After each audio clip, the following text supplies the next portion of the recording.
out the fish too much. That little thing that's sticking in the water making bubbles. Why do you think I got that in there?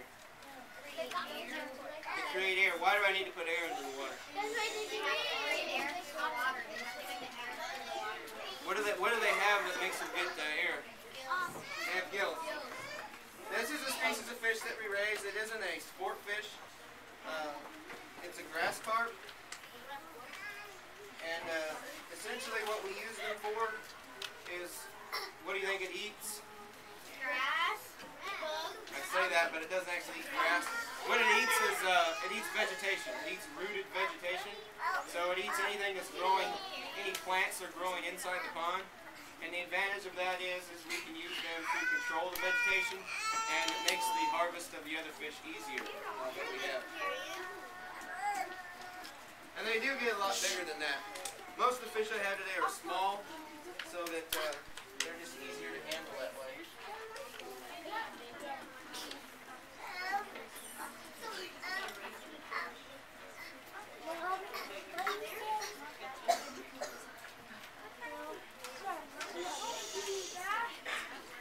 Okay, does anybody know what kind of fish that is?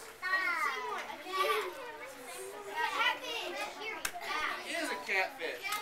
Hey, why do they call it a catfish? Okay, does everybody see the little whiskers on it? It's got? What does it use those whiskers for? To smell.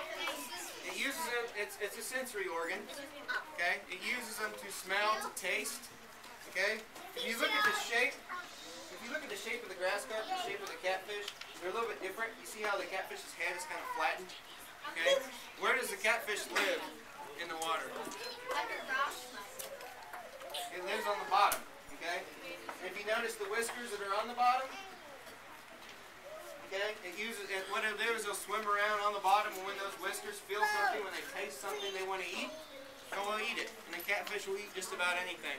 And that's one of the reasons that when you go fishing for catfish, you can use just about anything for bait. And we do raise catfish at our fish hatchery. And we raise about 30 to 40,000 a year. And we raise them to about 8 to 12 inches in size. So they're about 1/3 of a pound apiece. So they're not a legal fish when we release them. They have to grow a little bit when we put them into wherever we put them at. And we stock lakes in southwest Kansas. So you're talking Clark, Harbor, Meade, Coldwater, other areas that are open to public fishing.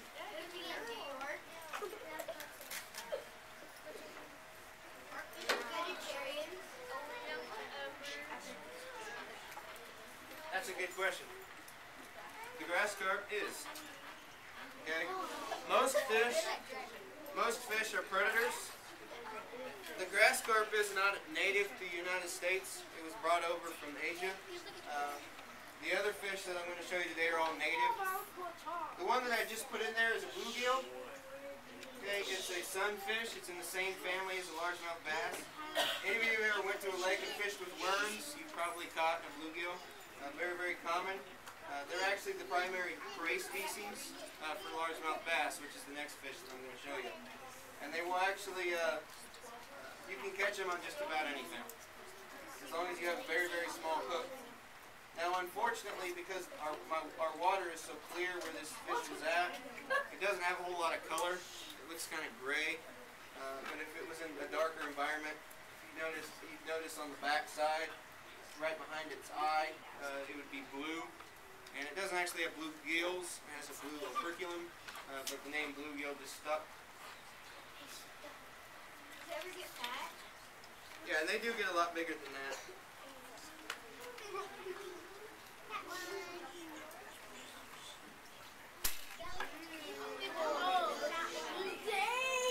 Now that's the one that jumped out onto the floor. Does anybody know what it is? It isn't a trout. I heard the right name. It's a bass, but what kind of bass? It is a largemouth bass. It is the primary species that we raise at the fish hatchery. We're the only publicly owned fish hatchery in the state that raises largemouth bass. This is a sub-adult. What we do is we maintain brood fish. We maintain the adults. We maintain the males and the females. Does anybody know who takes care of the nest in the bass world? The female. The father does. The female doesn't do anything but lay eggs. And one of the things that we do at the fish hatchery, and this is an artificial nest. Okay, in the wild, they'll find a spot, they'll find a rock, and the male will actually make a nest. They'll make a bowl-shaped nest. We actually reproduce our bass inside in a controlled environment. We don't do it in the ponds anymore. And we use these artificial nests. And this is called spontex. And you can actually see through it. It's just a bunch of random fibers woven together. And the eggs will actually stick to this. And we put these in the tank with the male fish and the female fish. And the male will actually just sit over the top of this. He sits at the nest. He guards the nest. He takes care of the eggs. And he takes care of the fry once they hatch. One thing that he does is, what do you think the eggs need when they lay them? Oxygen. If they're in the water, they need oxygen. Okay? So one of the things that the male fish does is he sits on top of the nest, and he'll sit there for 3 to 4 days waiting for those eggs to hatch. He fans them with his tail. Okay? He keeps water moving across the eggs. He keeps the eggs oxygenated. In the wild, you'll actually have sediment in the water that will filter out and lay on the eggs and suffocate it. So his job is to keep those eggs off of there. And he'll actually sit there. Those fry will hatch, and they don't have a mouth when they're born. They have a little yolk sac, and it takes about 4 to 5 days for that yolk sac to disappear. And once that yolk sac disappears, they'll swim up, and the male will leave the nest. And a male will actually guard the nest, and he may have several females come to his nest and lay eggs at any given time. The fish? No. No. When we hatch these bass in the fish house, we actually take these mats out once they lay the eggs and incubate them. And I have, just to give you an idea, these are eggs. Okay, these are fish eggs. They're actually walleye eggs. We used to raise walleye. We don't anymore. But bass eggs are about the same size. So you can imagine when the fish hatches out, very, very small. Okay? The egg is about the size of the fish's head. So when the fish hatches out, and it takes about 4 to 5 months, it will actually grow from about this size to 8 inches long in 4 to 5 months. So they grow extremely fast. And they have to survive the winter. Okay? Does anybody have any questions? I'm sure there's a lot of them. Why is this lit? What? Oh, because the alcohol, the oil in the eggs made the alcohol turn that color.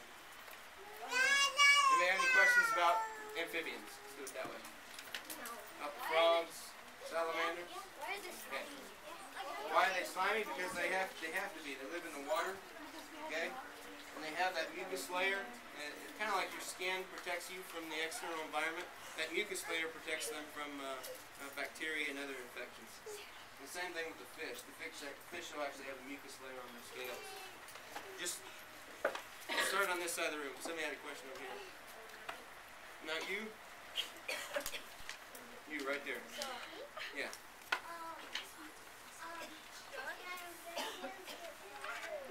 Yeah, they get bigger. That bullfrog that I had that's about as big as they'll get. Yep.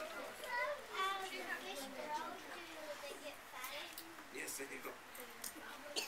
Question? Yeah, most of them do. Most of them have. The grass carp actually has some teeth that it uses to grind up vegetation. Their teeth really don't look like our teeth. They're very, very small.